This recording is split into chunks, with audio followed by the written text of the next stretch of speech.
A controversial bill at the Capitol would allow a judge to temporarily take someone's firearm after a court hearing found they were a danger to themselves or others. It's often called a red flag law, and 17 other states have them. The measures, Senate Bill 5 and House Bill 7, set out a framework for who could petition the court for a temporary restriction, how long it would last, and how law enforcement would go about getting those firearms from gun owners. NMIF correspondent Gwyneth Dolan was at the Roundhouse to talk to the women and men considering the bill.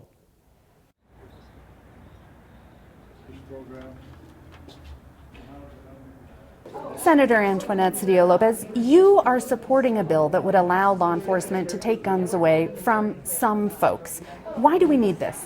I think this bill is really important to prevent the kinds of tragedies that we saw in El Paso, those kind of gun shootings when people really are posing a danger to themselves or others. It will also prevent suicides. We heard very powerful testimony from an individual who felt like this could have prevented a shooting of her cousin who was very depressed. And so this is an opportunity to really prevent that kind of needless gun death.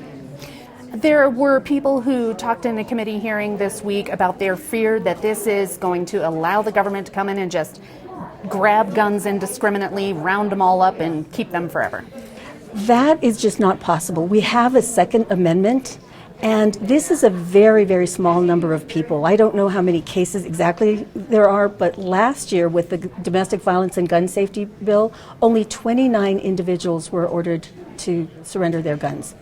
This isn't a big takeaway of guns, and I would never support a big government roundoff. We have a Second Amendment.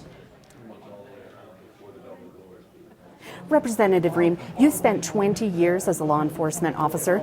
Do you think police should be able to take guns away from people who a judge has determined pose a threat to themselves or others? Okay, if you're speaking about the red flag bill, the problem is that the judge is doing this without any due process. What's happening is this is occurring, and I want to talk about our Constitution. Our Constitution says that you're innocent until proven guilty. The way most red flags bills are written says we're going to come take your weapons on an accusation, not a criminal act, and then you have 2 weeks to come into court and prove that you're not. Our system is you're innocent until proven guilty. This turns it backwards where it says you're guilty, now you prove to the court you're not. And so conceptually we have problems with it from law enforcement. If a person makes a threat to another person, we already have laws for that, and the officer can go and investigate it, and that includes even doing search warrants and taking their weapons if they believe that threat is credible. Suicide, though.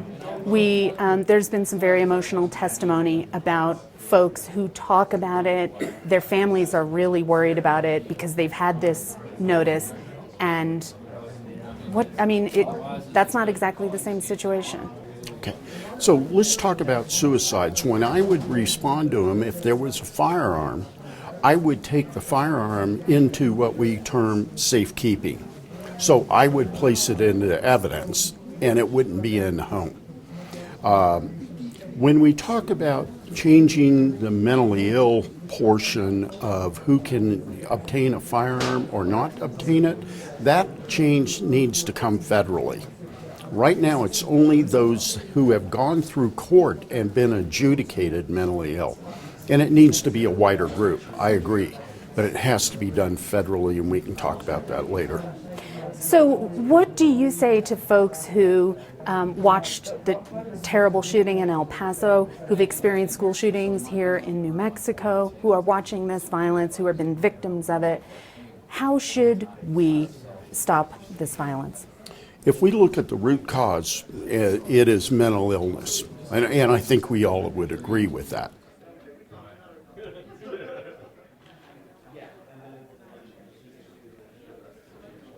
Representative Garrett, you are a sponsor of the Red Flag Bill. Why is this important to you? Gwen, I'm sponsoring the Red Flag Bill because, first of all, I'm a teacher and a parent. Last year, I had to work with kindergartners and elementary school kids to learn how to evacuate in case of a shooter on campus. No child should have to worry about that. That's my first motivation. The second is a friend of mine's daughter had a gun. They knew she was suicidal. She had access. They couldn't get to her, but they couldn't call a law enforcement officer to get that gun from her. She did successfully commit suicide. So this is a tool that allows guns to be taken away from someone only if they are in imminent danger of harming themselves or others. And I want to stress imminent danger. But how do we know there's imminent danger? Who decides? As the law is currently crafted, close family members or a law enforcement officer who feels that there's evidence, maybe over time, maybe in a crisis situation, can go to a judge with a sworn affidavit stating that this person is at risk. The judge then has to decide to grant the protective order or not. It's not automatic. So some folks say we would be better off trying to work and put more resources toward mental health because that's the primary cause of gun violence. Mental health is the first tier of care, but in some of our rural counties where actually there's a higher rate of suicide, it's not available. So this is one tool that is available to law enforcement when someone is at risk for committing suicide. And why are guns so important in suicide cases?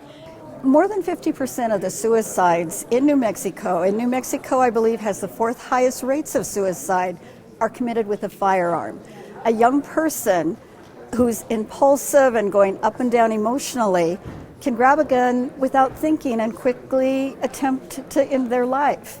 So that's why guns are the first concern.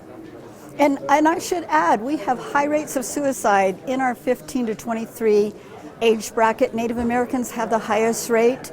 Our young people are in crisis sometimes. So this really prevents tragedy. Will it prevent every suicide? Of course not. It's one tool.